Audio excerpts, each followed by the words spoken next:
Good afternoon, my conscious co-creators. Welcome to another edition of the Conscious Consultant Hour, Awakening Humanity.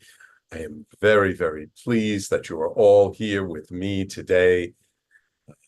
I hope you enjoyed a little bit of a break that we had last couple of weeks. Well, last week we had a show, but earlier this month we had a break for 4th of July, and so you didn't get the me only show, and so today we're doing a me only show. So just you and me. Please be active in the comment section of the live streams. Let me know what you're thinking about. Let me know how you feel about the stuff I talk about today. We'll incorporate that into the show, I promise you. All right. So, of course, as always, I am starting off with a blog post from a couple of years ago. It's kind of funny. Like, I could have written this like a couple of weeks ago. But today's blog post is entitled, "When we can laugh at our pain, we find new freedom." There are so many aspects of life we take seriously. Pain, death, and suffering are very somber experiences. Usually we feel there is no way to make things feel better. Yet we actually do have a choice. How we approach these situations can make all the difference in the world. Sometimes when we are engaged with healing work, our traumas and our pain come to the surface. So we think our healing process has to be something difficult and sober. We think there is no other way to approach it. Yet if we bring a sense of humor, fun, and play to it, we can make the healing process so much easier for ourselves. Yes, it can be challenging to see a painful experience through the lens of levity. And when we are able to joke about it, laugh at it, tease ourselves about it, we take the power away from it being able to hurt us again. We cannot change what happened in the past. And we can say it is true that we felt, and we can say it is true what we felt at the time. To continue to feel that pain in a painful way is a choice. We can make a different choice. And we can choose to see it as something comical or slapstick. To laugh at our own pain is sometimes the best medicine. Like seeing a comedian slip on a banana peel. It helps the pain and trauma to lighten its grip on our present. It allows us to experience healing and have fun at the same time. There is no rule or universal law that says we have to continue to suffer and to be serious about our pain. We can make up stories about what happened to inject humor into the situation, or change our existing stories to make them funnier. For ultimately, it is not about what we experienced in the past. It is about what we want to experience right here and right now. Do we want to keep crying, or do we want to start laughing? This is a question we can always ask ourselves when we find we are wallowing in our misery, to remind us that we have a fundamental choice. We can continue to allow the pain from our past to have a hold over us, or we decide that we have suffered enough and it is time to start enjoying life more. For if we can learn to laugh at our pain and suffering, then we can truly live a joyful life, a joyful and exuberant life. Maybe not all at once, yet if we can do it even a little, we have made a great breakthrough. So where can you learn to laugh at the pain in your past? Is there even one small pain or trauma that you can practice honestly laughing at it? So wish I could remember exactly what motivated me to write this. I have a sneaking suspicion it's about an experience I had. My wife and I had a little journey with a close friend, and we were trying something new. And our friend in the and sort of in the beginning, we were being quiet, kind of dropping into the experience. And I started getting up in my head and criticizing myself and being down on myself and kind of suffering a bit. And then our friend who was with us, and we didn't know it at the time, but he started having these really uncomfortable feelings himself, and he started getting really anxious. But what he did was, and it was beautiful, is he got up and he started acting like a crazy person, and it was hysterical. We were in stitches for like 3 or 4 hours. We started laughing together so hard. And I have a feeling this all came out of that experience where my wife and I talked about it afterwards, and how, especially when he related to us, that he was going through his own difficulty, and he was just too anxious to stay with it. And so he just started coming up with this stuff. And if I tell you the stuff he did, you'd probably think, what are you talking about? That's not funny. But to us at the time, it was hysterical. And it broke the energy of the moment. And instead of me being down on myself, instead of him being all anxious, we were laughing and laughing and laughing to the point that my sides hurt.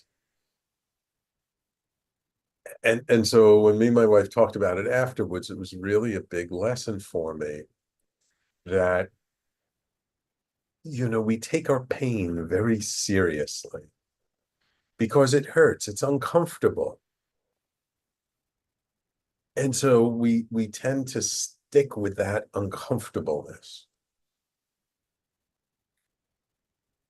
instead of really taking it as an opportunity to reframe the pain into something funny. And sometimes it's a stretch, and sometimes there's absolutely nothing funny about it at all. Like when something tragic happens to a child, it's really hard to find something funny about that. But when it's something happening to us or something in our own life or our own childhood, there's often a way to try and get in there and reframe it. And the reason why I say, like, I could have written this recently was because my wife and I saw this amazing show, a musical show at Lincoln Center a few weeks ago called the Keep Going Song. And it was this couple of musicians, and they they started off, the woman talking about how the night they got called up and asked if they wanted to do a performance at Lincoln Center was the night her brother died. And she started telling stories about her brother. They started singing about it. And the whole night, in a way, it wasn't just about death, but it was about loss and grief. But the way they made the songs about it, the way they talked about it, it lightened up everything around the grief. So I guess it was a reminder that loss doesn't have to feel heavy. That pain doesn't have to feel heavy. That our trials and tribulations, that at the moment we're going through them, oh, we feel are the most god awful things. But once we've gotten through it, the way we continue to carry it through to the rest of our lives, that is a choice. And that's what this whole experience really highlighted for me, is that how we choose to feel about the things we've been through in life is ultimately a choice. We can choose to see the absurdity in it. Now, look, when the pain is too close, I'm not saying this is easy, and I'm not saying that we should bypass the pain. I'm not saying that we should, use this as a way to escape and not feel uncomfortable feelings. But what I'm saying is, we don't have to keep suffering and suffering and suffering for years and decades after what happened. And given that today's show is all about healing our core wounds, perhaps I'll be able to tell some stories that at the time and when I went through them, they weren't so funny, but now maybe I can find a way to find some humor in them and laugh at them.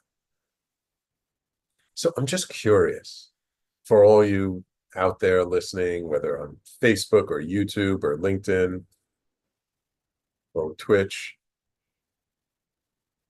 do you have some pain that you've been carrying around with you, that the actual incident is long over, but you're still carrying the grief, you're still carrying the sorrow, you're still carrying anger and the sadness around it with you, that maybe you can find a way to tell the story to make it humorous, to make it funny, to make it even more absurd than it was, so that you can laugh at it.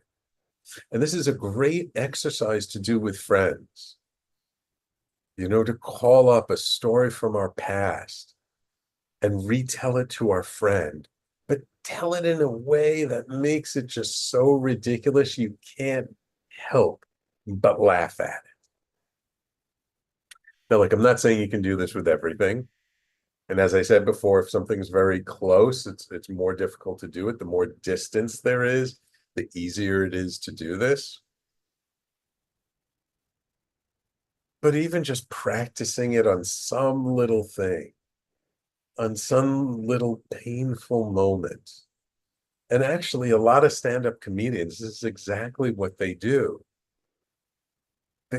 They call out the craziness of society in a way that makes us just laugh at it, even though it's like, oh my God, how can this be true?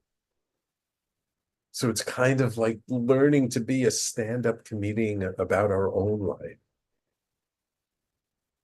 A great example of this, I was watching that long ago. The story about Weird Al Yankovic, the movie with Daniel Radcliffe in it. And his life is just one absurdity after another. And even though there's some really painful moments in it, you just can't help but laugh through most of the movie, even though there's some really, like, you could tell, painful, hard moments for him, for the Weird Al in it.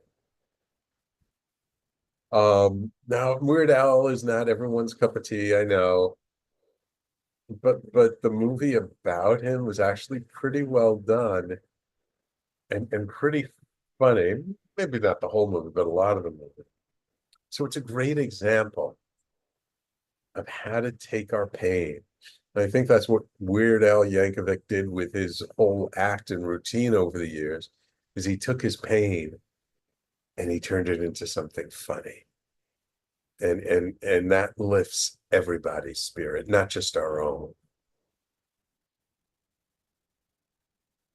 So I would love to hear from you. I would love to hear what kinds of painful moments you can take and make a funny story around? What, tragic moments in your life can you see in a different way so that maybe you can't laugh at it, but maybe you can make fun of it?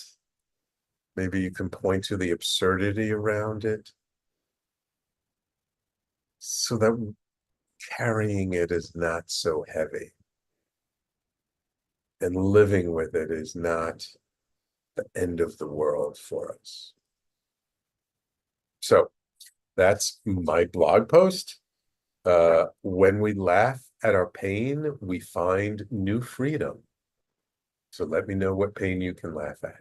And of course, you can always find my blog post at talkradio.nyc/blog or on my personally branded website, theconsciousconsultant.com.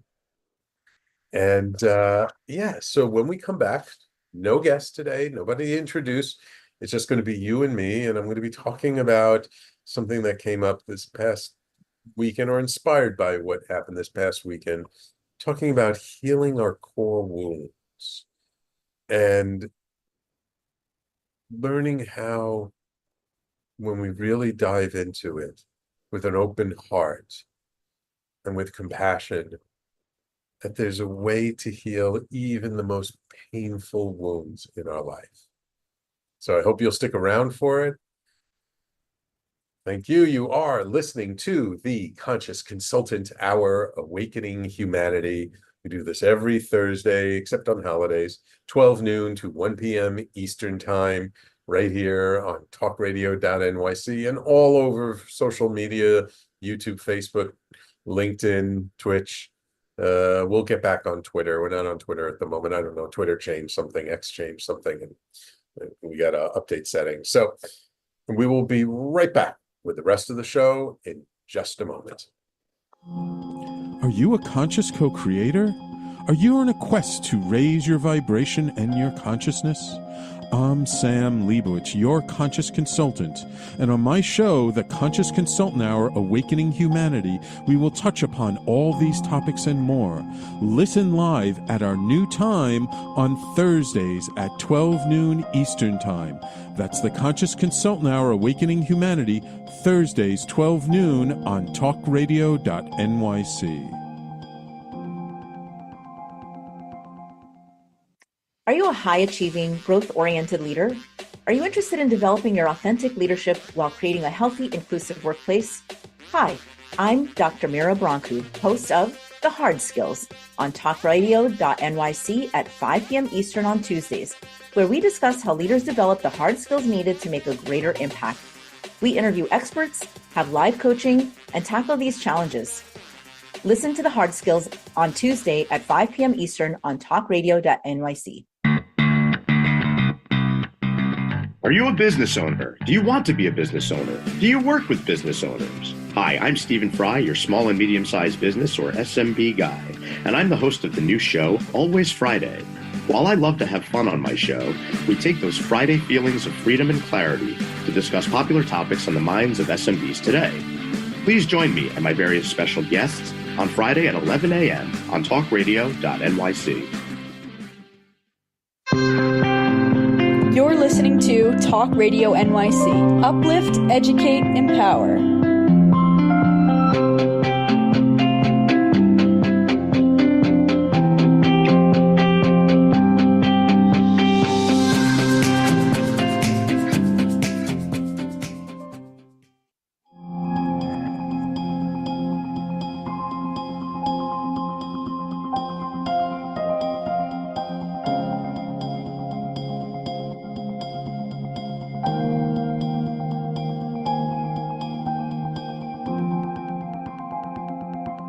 And welcome back to the Conscious Consultant Hour, Awakening Humanity. Today is one of those shows. It's just me, no guests. So it's me and you. So please share your comments, post to the live stream. Let me know how you feel about what we talk about today, which is about healing our core wounds. So This is one of those episodes where I guess I need to get really vulnerable with everyone. Um, to give you the example of what I mean by healing core wounds. What is a core wound? Well, the majority of the time, a core wound is something that we experienced at a very young age that tends to define a lot of our life.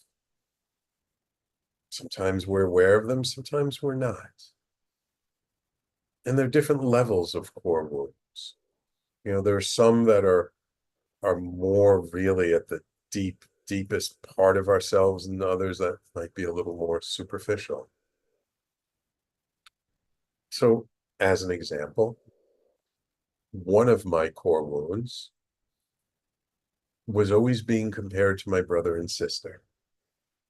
My older brother, who was 8 years older than me, he was the genius of the family. He skipped 2 grades. He skipped a grade in elementary school and in junior high school. I think he graduated high school at 16. He was always the A+ student. He was captain of the chess team. He went on in graduate school. He made the papers by playing 12 ranked chess players simultaneously without looking at the boards. He won 10 games. He tied 1 game and he lost 1 game. And he said he only lost the 1 game because he lost track of 1 pawn. I mean, the man is brilliant. So, kind of growing up with an older brother like that does not do wonders for your self-esteem. And then there is my sister, who's 4 years older than me, who I love dearly, and we're very close. But it was quite obvious when we were kids that she was mom's favorite. My mom always loved girls more than boys. So there was a lot of jealousy there, a lot of fighting. And, when you're a child, you can kind of feel it, even when it's not overt. You can feel when a parent likes another sibling more than you. You can feel when you're being compared to others. I mean, it's usually pretty overt, but it's fairly obvious. So when that happens,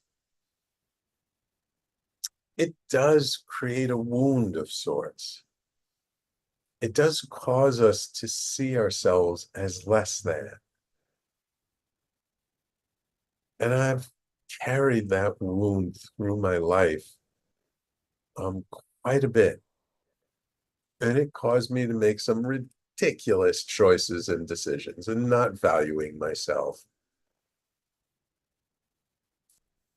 And that causes a lot of pain.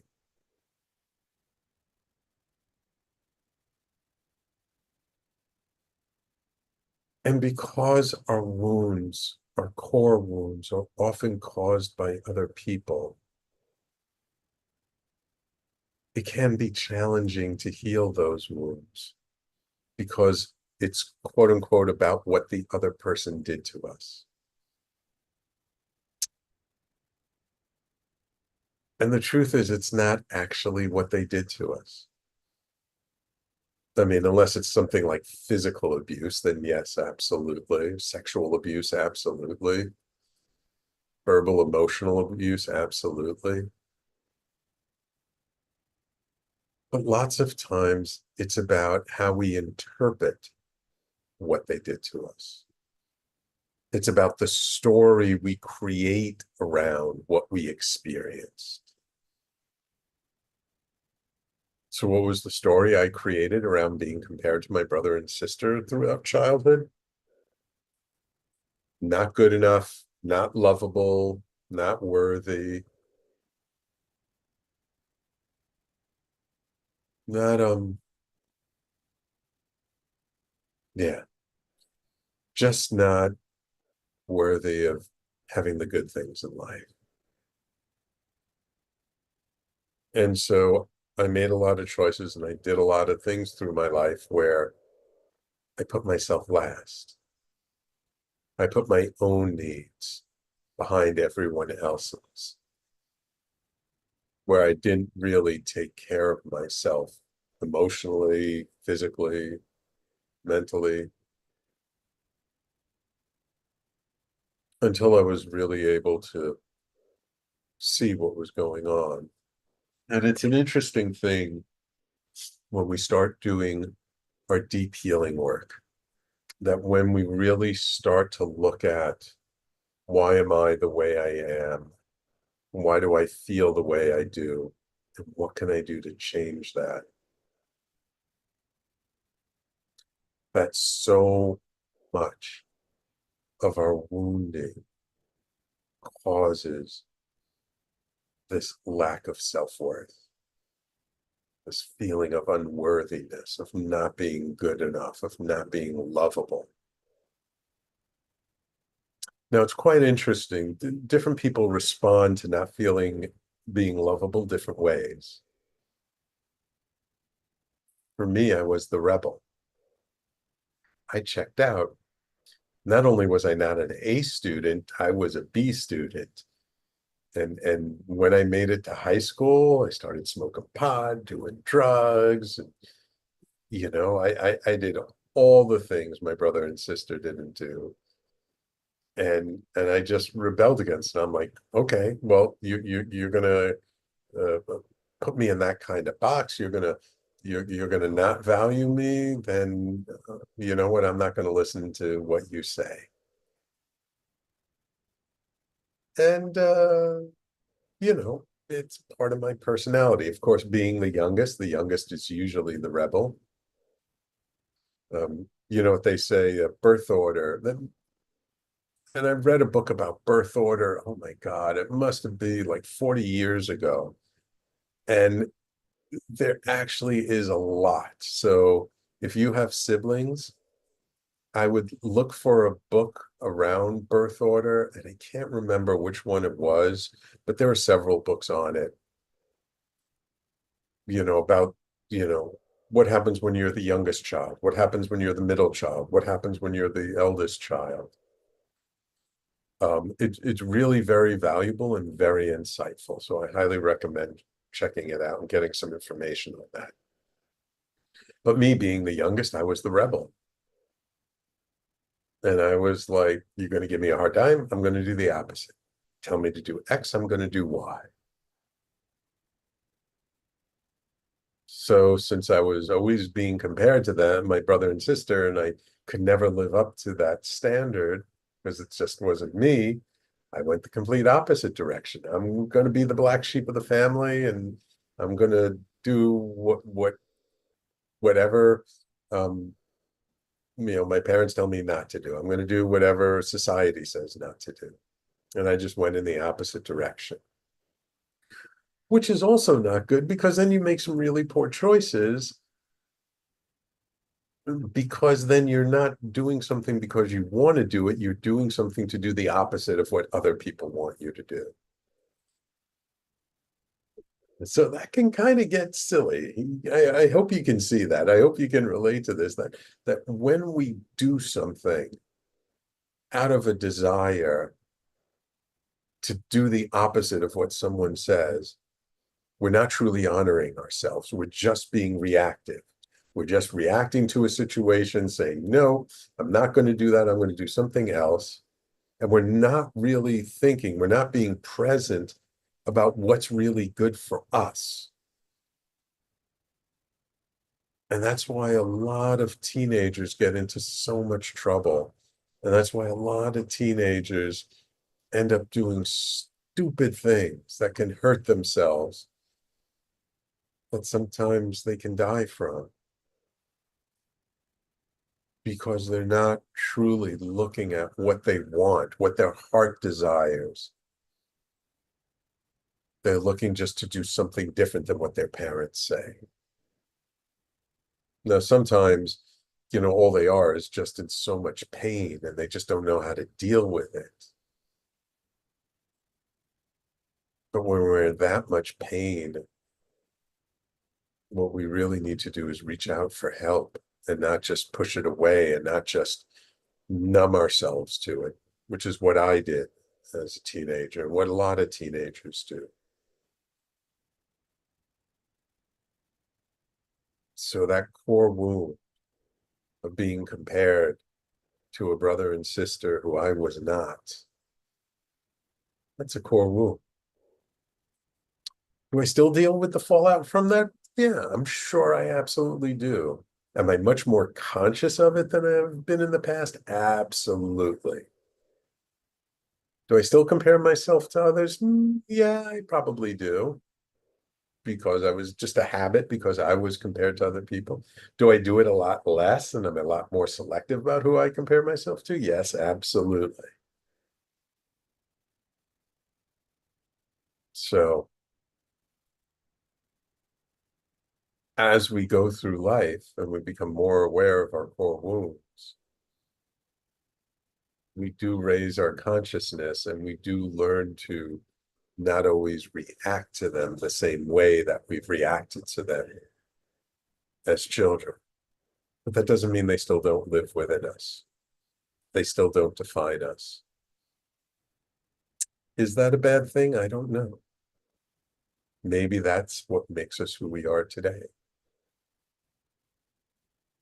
So it's time for us to take a break. When we come back, I'll kind of talk about why this topic came up for this week and share a couple of more core wounds. And I would love to hear yours. I'd love to hear what's your experience with your core wound. And if you need any support with it, post it in the comments. Say, hey, Sam, I'm dealing with this core wound and I just don't know what to do. I'll be more than happy to share my perspective on it. So you're listening to the Conscious Consultant Hour, Awakening Humanity. No guest today. It's just me and you. So please chime in on the live streams. And we will be right back in just a moment to talk more about healing our core wounds. Hey everybody, it's Tommy D, the nonprofit sector connector, coming at you from my attic. Each week here on talkradio.nyc, I host a program, Philanthropy in Focus. Nonprofits impact us each and every day, and it's my focus to help them amplify their message and tell their story. Listen each week at 10 a.m. Eastern Standard Time until 11 a.m. Eastern Standard Time, right here on talkradio.nyc. Were you an essential worker during the pandemic? If you needed to learn stages of epilepsy, did you depend on advocates? Did you use new innovations to cope with mental and neurological issues? Maintaining high quality of life and keeping good mental health are what we all strive for. I'm Frank R. Harrison, host of Frank About Health, and each week top healthcare influencers, professionals, and innovators answer these questions and more. Stay tuned on Thursdays at 5 p.m. on talkradio.nyc, and I will continue to be frank about health with all of you. Are you a business owner? Do you want to be a business owner? Do you work with business owners? Hi, I'm Stephen Fry, your small and medium-sized business or SMB guy, and I'm the host of the new show, Always Friday. While I love to have fun on my show, we take those Friday feelings of freedom and clarity to discuss popular topics on the minds of SMBs today. Please join me and my various special guests on Friday at 11 a.m. on talkradio.nyc. You're listening to Talk Radio NYC at www.talkradio.nyc. Now broadcasting 24 hours a day.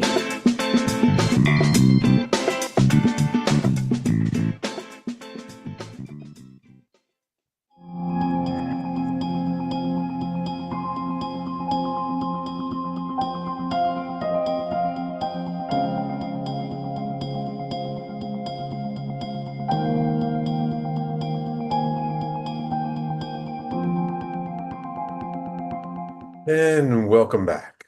So I wanted to touch into, and I'll touch in kind of why this topic happened to come up this week. Because, I was trying to think about what to talk about. And my wife and I just held a retreat this past weekend in the Hamptons, which was wonderful. It was wonderful. And something really interesting happened this weekend. That was really the first time, which was, well, normally when we do a retreat or ceremony, I talk a little bit in the beginning just to try and bring the energy together of the group. And the night before, we went out to the Hamptons the night before, and I had a hard time sleeping. And it just kind of came to me what to talk about. So I talked about the first night, because it was 2 nights retreat.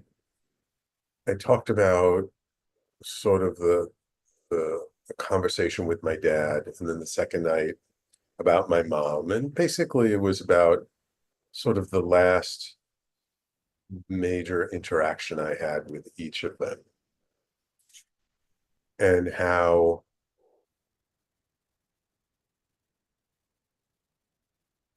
and the first one, talking about my dad, was really about how he was so cold, emotionally unavailable,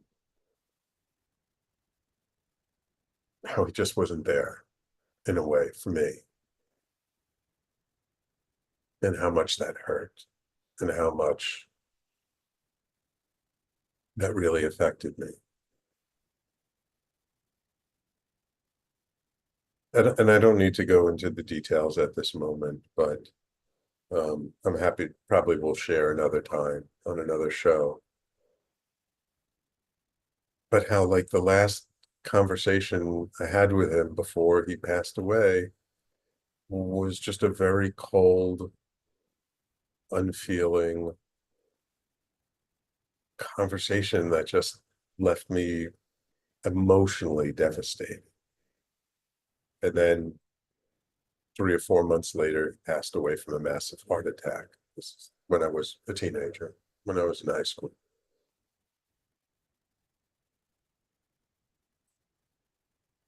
And the second night, I contrasted that with my mom, who lived a long time. She died at about 99 and a half, about a year before the pandemic hit.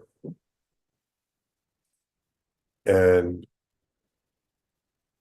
before I went out to see her, my mom had moved to Israel when she was 91 to live close to my sister and my sister's kids, because my wife and I don't have any children. And they got her to move to an assisted living facility there because she really needed to go into an assisted living facility, but was very resistant to it. But she found one in Israel she liked, and that we convinced her to go there, which I got to hand it to my mom at 91, moving to another country where she didn't speak Hebrew. She spoke Yiddish, but she didn't speak Hebrew. That takes quite a lot. And I kind of feel like part of the reason why she made it to 99 and a half was because she moved to Israel when she was 91. Because if she had stayed here, I don't really think she would have made it that long. But I had done a ceremony I participated in a ceremony the weekend before I went out to Israel, when I had a feeling it might be the last time I was going to see her. And those last couple of years when she was alive, I'd gone out to Israel like 6 times. It was the most I've ever traveled to Israel in my life. And my wife really encouraged me to go and talk to her. So I did this ceremony. And in this ceremony, I was finally able to see my mom and my dad as a woman and a man, and not just as a mother and a father. And that being able to separate that, being able to see, like, hey,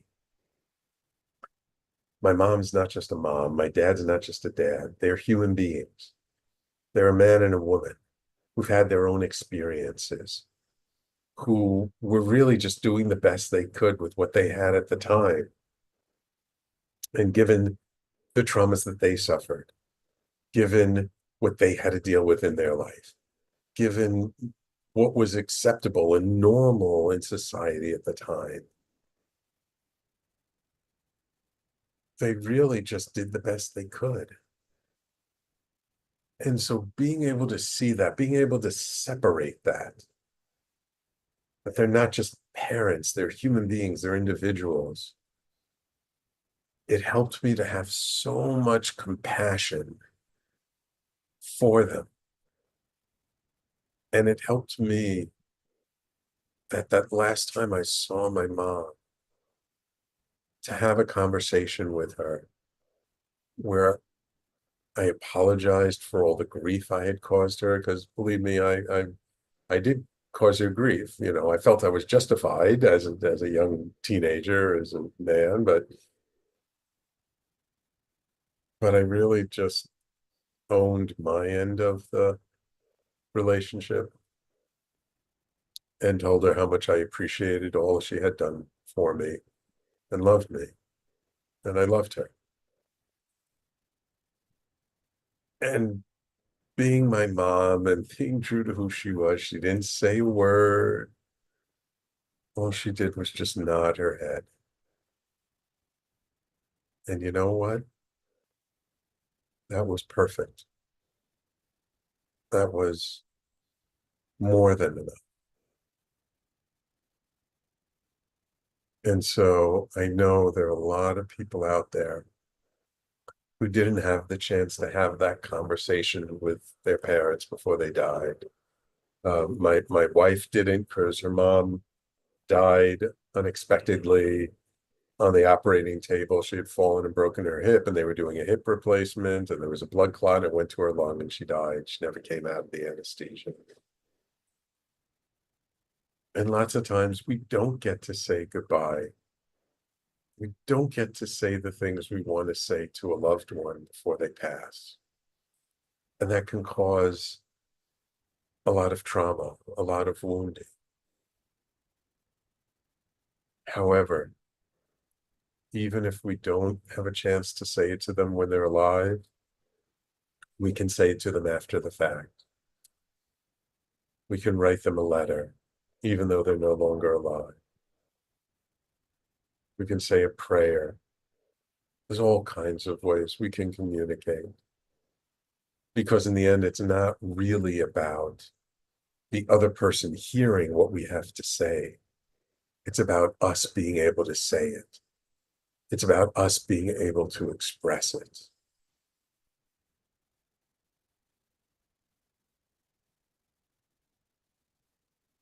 And so I told these stories over the weekend, and I don't know why, it's just what came to me.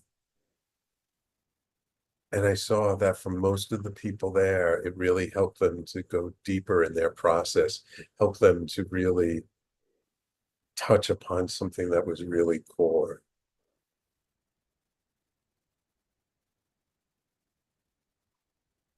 So I know that when we're truly vulnerable, when we can share our most painful moments, we actually help others to heal and ourselves. Because being able to share these stories is something I never would have done in the past. I would have kept it private, locked up, kept inside. But the more I can share these stories, the more I can share about my core wound, maybe that can help one person out there. Maybe there's somebody listening to this episode, listening to this show, that hears what I'm saying and is touched by it and can relate to it and can allow them to just be present to it in a way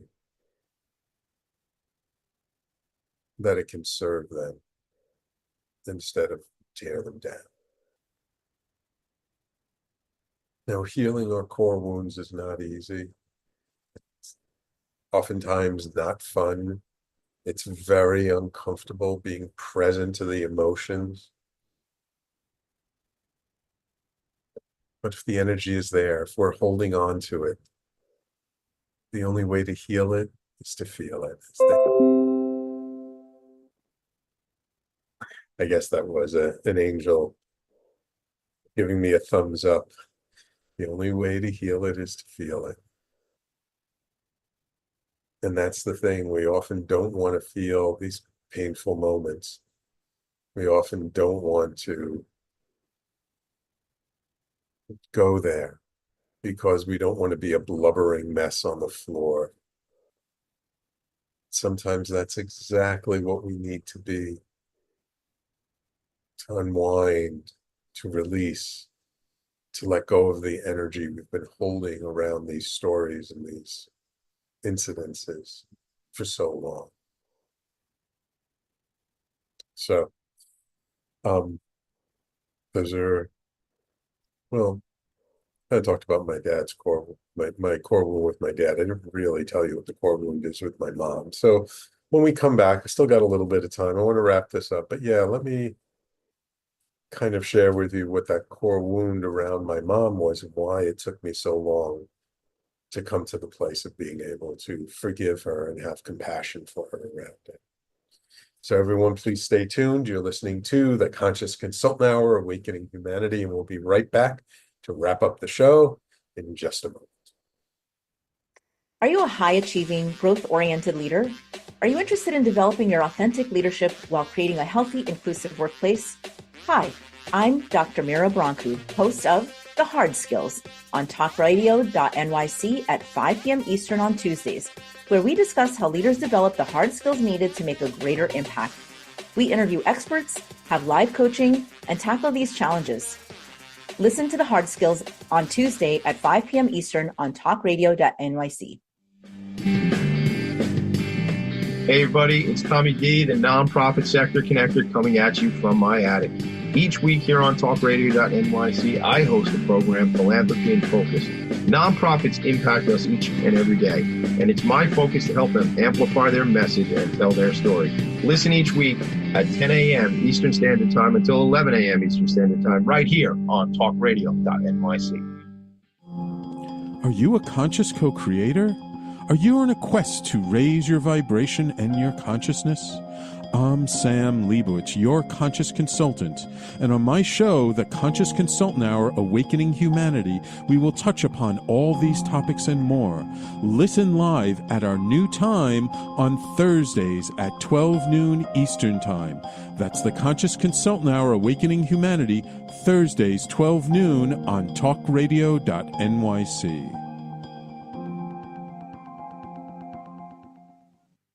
You're listening to Talk Radio NYC at www.talkradio.nyc. Now broadcasting 24 hours a day.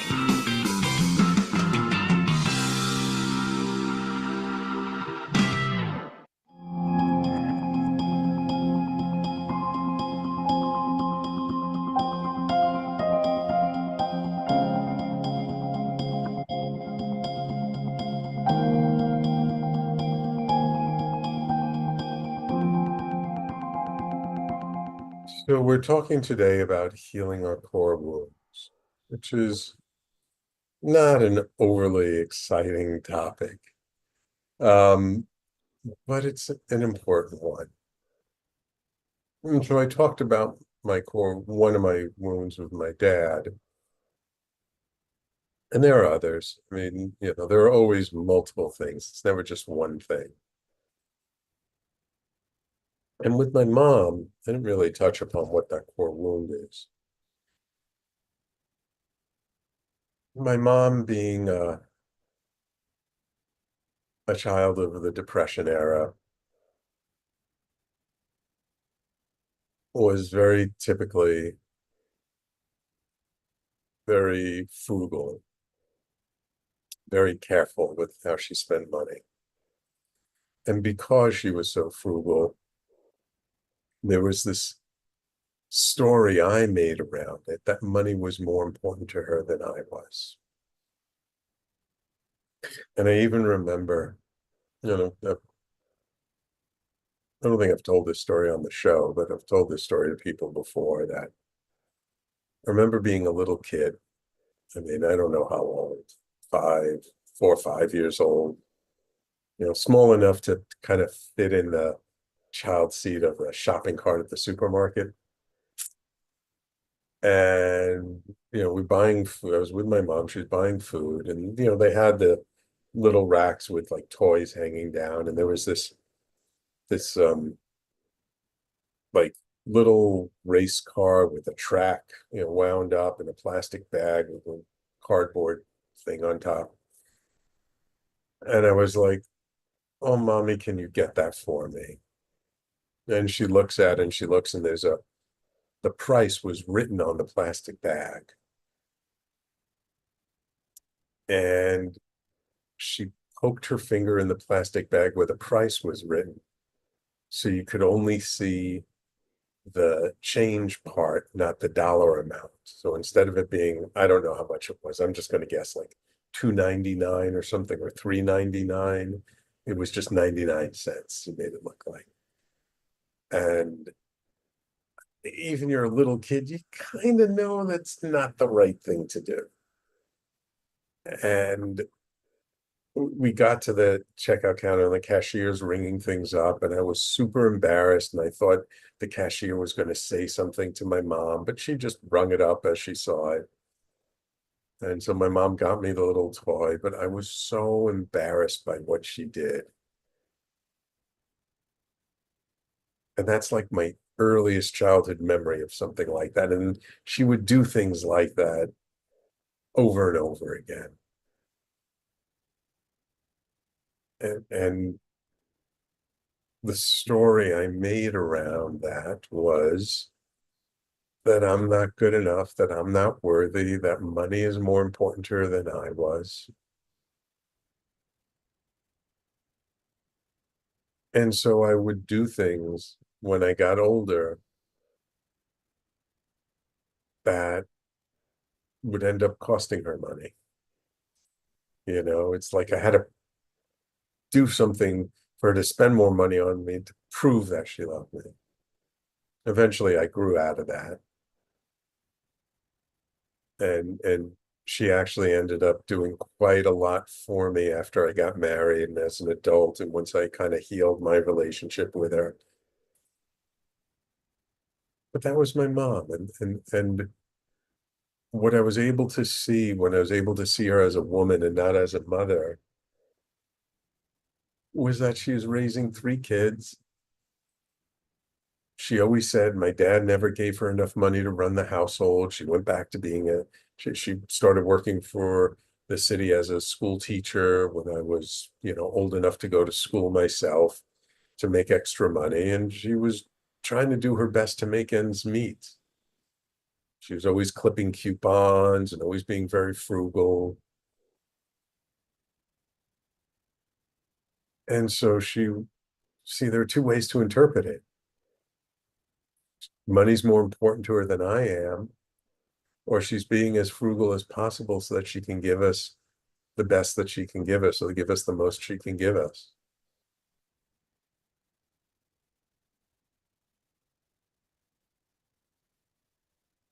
So it's not easy to unwind years and years and years of seeing her do things like that. And I'm just giving you like the earliest example I can remember.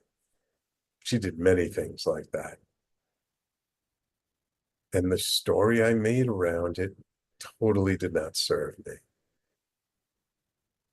And it was only until I could really see her individually and see also the challenges that she had been through, from losing her sister when she was 13 years old, seeing her parents go through having cancer, first one and then the other. Not so easy. Not easy at all.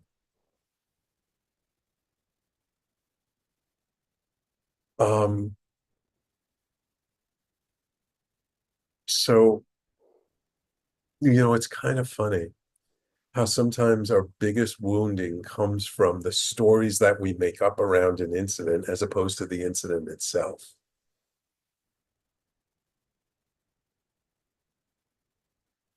And so I was able to unwind, and I'm sure there's more work there. Believe me, I'm not saying I'm perfect. I'm not saying that like I've got everything together. But as I was able to tell myself a different story around these incidences, as I was able to tell a different story about why she did what she did, the energy around it shifted, it light. So when we're dealing with these core wounds, and in particular, it's normally the wounds around our parents.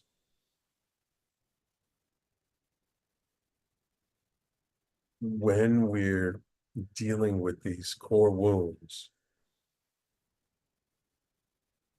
being able to step back, being able to view the whole situation from a bigger context, taking in all of the information we can, really helps to see things differently. There's that old expression that only hurt people. And that our core wounds where we've been hurt come from people who are hurt themselves, who are not that conscious necessarily about what they're doing. The only way to unwind that is to take it to a bigger context, to remove the personal stuff from it and see it for what it is. A man or a woman acting like a man or a woman who's had unique circumstances, who's dealing with their own struggles and their own pain, and just doing the best they can. And sometimes the best they can do is pretty bad.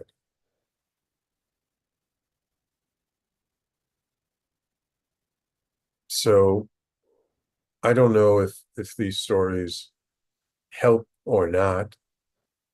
I don't know if you can relate to these or not.